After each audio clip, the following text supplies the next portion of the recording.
This is Charlie from the not the Groundhog, the Atomic Smashers, and I want to cover this video by Grandmaster Carlos Machado. I do like his Jujitsu. He is a cousin of Hickson, and I like his style. And this video has some interesting concepts and things that I think are very useful for the closed guard. So let's just jump into it. Okay, on this particular clip, you're going to see the grips, double sleeve or sleeve and collar. And you're going to see the three basic sweeps. You're going to see the narrow base scissor sweep, the wide base scissor sweep, and the wide base leaning forward scissor sweep against the bigger opponent. In the process, you're also going to see how to successfully complete the choke from the mount. And if you ever miss the mount and the person rolls you over, how you reset the choke with a crunch and arching, and never miss a choke from the guard.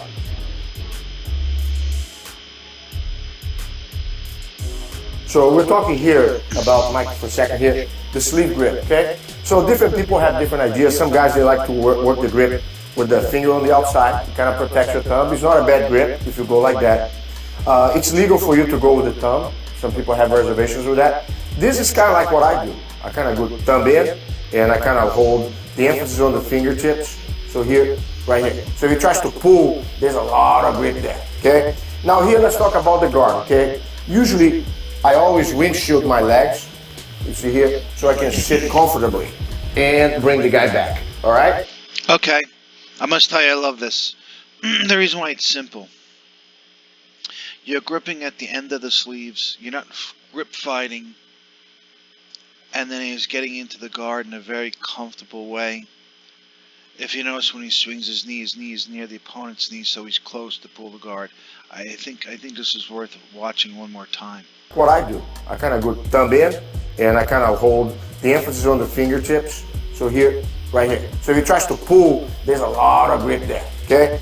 Now here, let's talk about the guard, okay? Usually, I always windshield my legs, you see here, so I can sit comfortably and bring the guy back, all right? And basically here, when you have two controls, this is the easiest thing for you to catch. Because a lot of times you try to go for the collar, keep your posture there, Mike.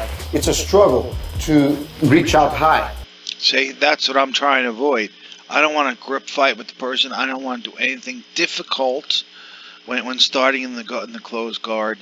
When he's working on his posture, it's very difficult to get the grip up high by the cross collar grip. You got to sit up, you got to battle him. It's just not worth it. That's why I love this, how he's just gripping on the sleeves. Effective and efficient. So as he positions his hands, it's going to be a great battle for him to fight, control. Look, he gained the position, okay? Now let's talk here about the sweep game, okay? I'm going for a simple sweep, scissor.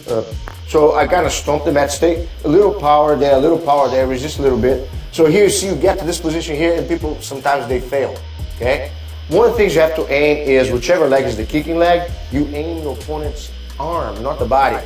So instead of going for the body here, what I do, I move, I go for the elbow. You see how I move the guy there? So now my leg connects with the body, I arch my body to pull the wrinkle. Here, the sweep takes place. Let's go to the other side. So I'm here going the same way again, I stomp, keep resist a little bit here. So when I go for the shoulder here, look. I'm moving his head off the ground. Notice he shrimps away.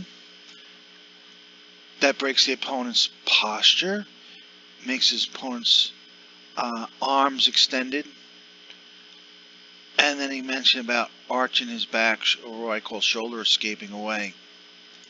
I think he could easily, possibly, also turn this into arm bars and omoplatas, because the opponent's right arm right here being so extended, and possibly even kick his knee out. There's a lot you could do here because the opponent is so off posture. My foot connects to the body here, and here I lift his wrist. See here, I kind of lift him up. Here right now, that sweep right now is strong, look. And here, the nice thing about it, when you finish the position, you can full control. Look, one, I push the shoulder, connect the foot, lift him up. Here I pull myself up. So I never lose control of the guy. Okay, one more time, the other side. Scoot over a little bit. So 2 stomps, okay? I don't know also if you notice something about folks that are really good at jiu-jitsu, even when training. Grandmaster Carlos, he's never losing connection to the guy. When he swept him, he still kept his hands on the sleeve. When the guy got up to do the next technique, he still connected to him, has hands on the sleeve, and so forth. So it's not like they do the technique, they disconnect, and then they do the technique again. To me, that's very amateurish. To me, that's missing the jiu-jitsu, missing the connection. There has to be this connection, and it should be your opponent's looking at you. He has to give you enough resistance that you do the technique, not so much that you can't, but make it more realistic, and then you ramp up as time goes on, as you get better and better technique. So it matters how you train, right? It matters so much. And I love the way he did that, and it shows you, in my opinion, that Carlos is a true master of the jiu-jitsu. He's Hickson's cousin. Spent a lot of time training Hickson. You can tell. Aim the shoulder and push. Here you connect the bottom leg, arch, pull up. Look, he's going. And at the very end, you don't want to go the body. You want to go pulling yourself onto him. Look, come back to me. Look how I kind of always will beat him. Okay? And here he's pretty much on a surrender mode. All right? Okay, now let's follow up here the detail on that position. All right? So here, the detail here, what determines the success of the position is, instead of worry about just moving your hip, move your head.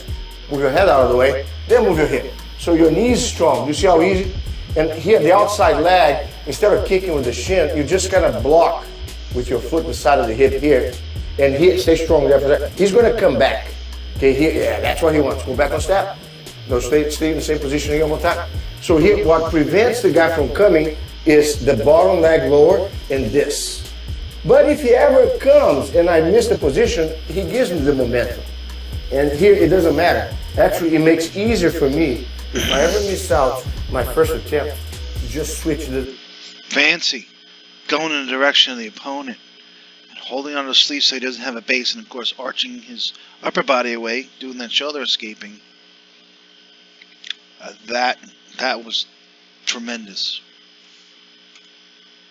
Direction. So you have to be a little bit, when you go for the position 1, 2. If I go here and he switches direction, you kind of pendulum your body to the other direction here, and it's very fluid, okay? Now, how can I ensure that I can make this position strong from the start, okay? Let's work now the leg on the body, not so much on the arm, okay? So when I move my head out and I go here, I crunch. See, when I crunch, I create power on my leg. So I'm here turning, okay? Stay strong there. Look, he's not going, but when I crunch, look what happens. I can lift him up with very little motion. So that's why I like when I sweep somebody in the scissor sweep with the double sleeve control to also do not just the arching, but the crunching, okay? So one more time. So I'm here, Mike is resisting a little bit. Look, don't go, Mike. Look how difficult it is. Now look what happens when I crunch. You see, I transfer the energy to my arm, and there's a punch effect, okay? Okay, we're gonna switch the grip now and go for the collar and the sleeve. We had 2 sleeves. On the collar and the sleeve, okay?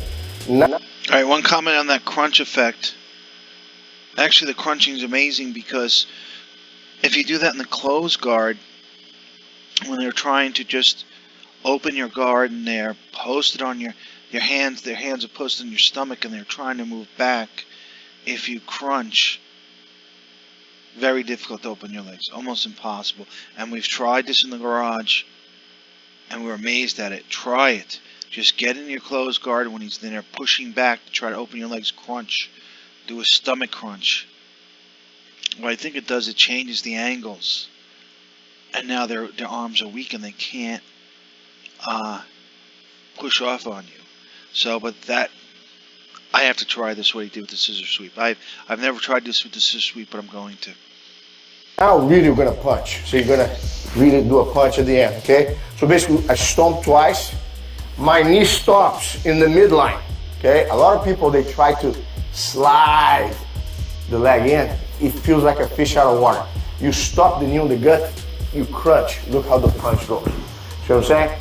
So here, let's go to the other side so you can see. I have the collar and the sleeve. I double stomp as I turn. My knee doesn't go beyond the midline. Stops in the midline, see how strong he is. But once I start crunching, okay, I can bring my arm up, then I can punch my arm down, okay?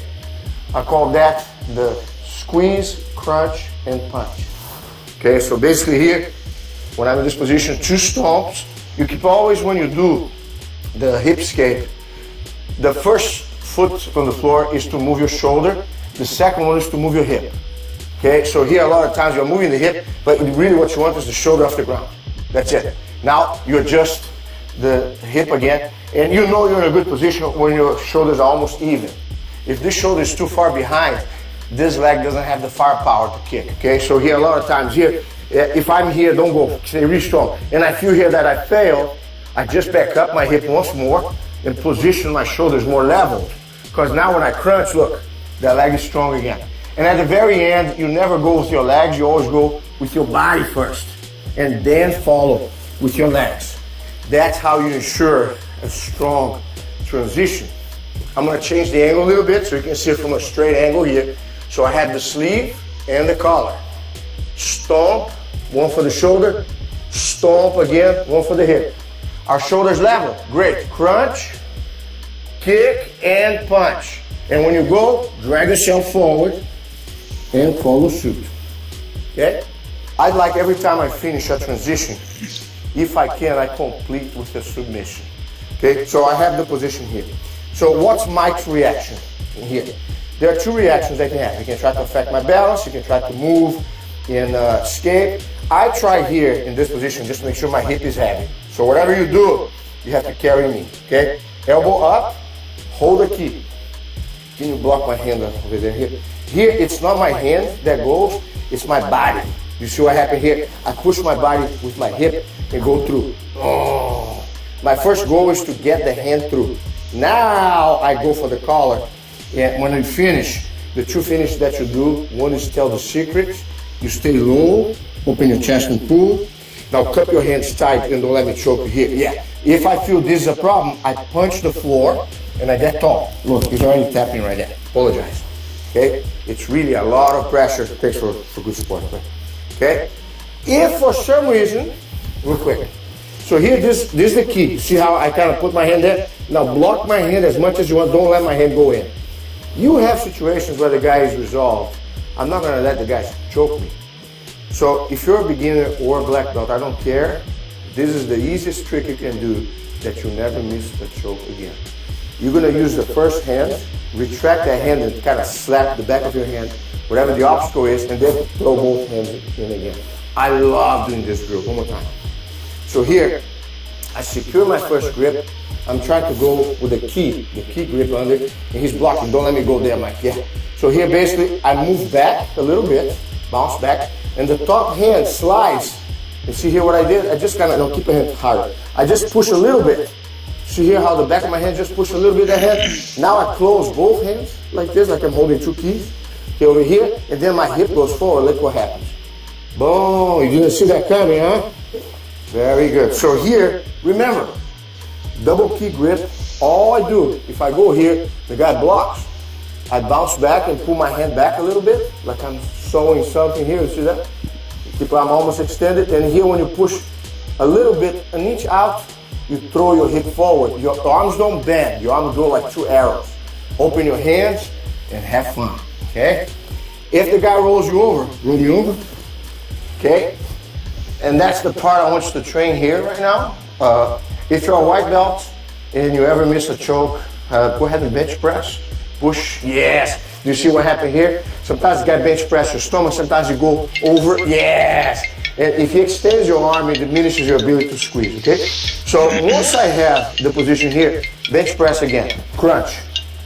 He's choking himself. Sorry for a second. So here, I love this position because I tap him with his own move. Actually, he's tapping himself. That's the best submission in Jiu-Jitsu, when the guy taps his own foot.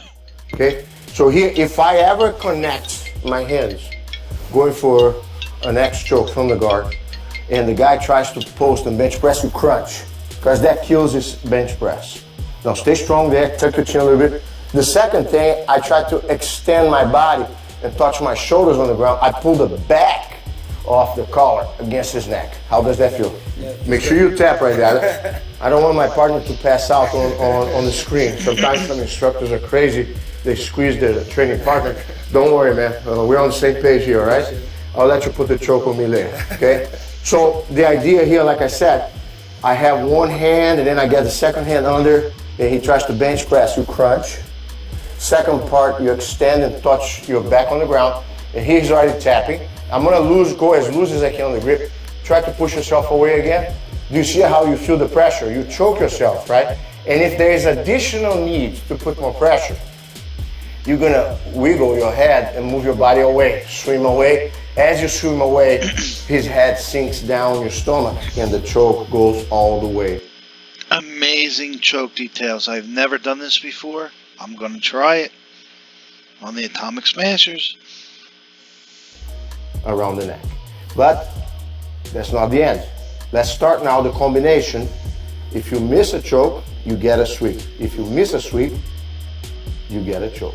So here, if I ever have a choke here and I forgot to crunch and my partner bench presses me, I'm already doing the sharp turn, crunch and punch. And here, once I go forward, guess what happens here? All she wrote. If he blocks, I move back a little bit and then put my own both hands through. Boom, go for the choke. Roll over again. So here I love doing this exercise. He extends. If I want to shoot to a different direction, I kind of let go that arm, sharp turn that way. I stiff the arm there. So my shoulders leveled. When you have your shoulders level, you know you're in the position. Crunch. Okay, kick and punch. Stay close to chest as you roll over here. Okay, keep gripping in underneath. Either you go straight through and get it. If he blocks it, you bounce your hands back, push through, choke down. Sorry. Okay, so we're talking here about the sweep. Okay, so I have a cross collar, and I'm going to his left side, and I have. You can have the sleeve, you can have the elbow, whatever you can grab. Okay. So when you move your hip, your head is moving out and your hip is moving in. Remember that you want to have your shoulders as even as you can, you know. And basically here, there's one more element I want to add. Stay strong there, please, Mike. A lot of times here, the crunch may not be enough, okay? So you have to actually move your hip forward and then you move forward a little bit more. So you see how I kind of cut the angle on my partner. I want to actually level my hip with his shoulder and leg, which is in front of me. So I'm crunching here, it's not working. Hip movement, shoulder movement. See, I'm passing in front of the guy, so it's really strong there. Let's see the other side for a second here. So here I have, I have the other side, I'm going for his right side. So move your head out of the way, and here as you move your hip, you move a couple times until your shoulders is leveled. And here, instead of crunching and punching, you move your hip and stretch your leg. Now pull your chest, and here now you can do the crunch and punch, and you're gonna have way more power to move your opponents, okay? You're gonna see this is necessary as the knee of your partner spreads out. See what I'm saying? It's called the wide base. So when the person has a wide base, it's really hard for you to accomplish the crunch and punch. So I'm doing the position here, so automatically I start to move my hip, because now I know that the crunch and punch will get strong again. And one more little detail. This is the part that you really have to understand. If somebody's much bigger than you, and I call that the beer belly guys. Guys have a beer belly. It's really hard to attach your knee anywhere that you can move the guy around, okay? And you're gonna see not only the guy wide-based, but also slightly leaning forward, okay, over here. So I have the position here. I'm trying to go, stiff your arms again. Yeah, you see that? So I cannot crunch. I cannot move my hip. So you move your hip up, okay? So I kind of go up, stretch my legs. Now my knee goes right to the rib here near the armpit. What happens there? Once I start to crunch, I pull the entire body with me. And here right now, I can finish the position regardless of his stance, okay? This is the knee on the rib version. Okay, one more time here. So how do you know which one to go? Okay, let's go back here. When the guy has a narrow base, let's say you're normal, the guy starts, he's not paying attention, he doesn't know exactly what's happening. Okay, so I'm going to his left, I have my left hand on the lapel, my right hand on the sleeve. I double stomp the mat, my shoulders are level. Usually in this position, the crunch is enough. I crunch, I kick and punch. Now let's go to the other side, and you're gonna still skip the same stance, but open your base. So in this case right now, I don't have the crunch and punch. I do the same drill, 1 and 2, but here I have to cover some ground. Look, I move my hip, so this knee now, when I crunch, gets strong again. Okay? So that's your answer when the guy is upright, but the knee base is wide. Okay? So here, right there. So I stomp and turn, I stomp and turn, shoulders are level, move your hip forward and kick your legs. Now you arch, and you can even get your body off the ground if you want. Now you crunch, and the arm is punching, and the kick is going, and the sweep is taking effect.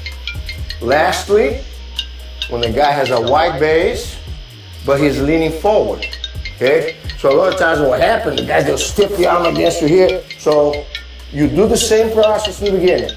Stomp twice, get your shoulders even, but here instead of trying to crunch or move forward, you move back, you stretch your legs.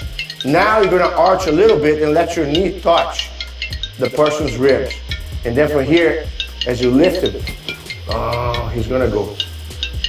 This, I call that the beer belly guy sweep. Guys that are really thick, you may have to hit the rib in order to get an effect. I don't know any guys like that. The sweep, okay? Let me do one more time this side so you can go the last reaction. So base wide, so I stomp and turn, stomp and turn. Here now, I'm not crunching, I'm not moving my hip forward, I'm moving my hip back, but I'm keeping one leg high, the other one kind of like on the knee right there. And then here now, as I kind of do the position, I don't crunch necessarily, I will arch and I will lift that knee up. You see that? So the crunch is not in effect when you do the last version of the knee on the rib. One more time for the other side, just to kind of finalize here. So here, the third situation. Stomp and turn, move your hip back, look, right here. See that? And now here, look. 1 and 2, and bring your body forward so you can get to the position again. And from here, you complete the choke. Do you like these videos? Do you see something that you want to share with your friends? Are you going to come back for more? Guess what? Like and subscribe. And I promise you. Well, I know a lot of comment on those. Scissor sweep isn't that simple. I think what he's doing, he's using the knee to help him bring the opponent forward and off balance, but he's also using his foot lots of times to cover the hip. So, I don't know. I think I'm going to experiment with these with my friends and see how effective they are. I thought this was a really great video. So, take care, everyone. Stay safe. Hopefully you enjoyed this video as much as I did.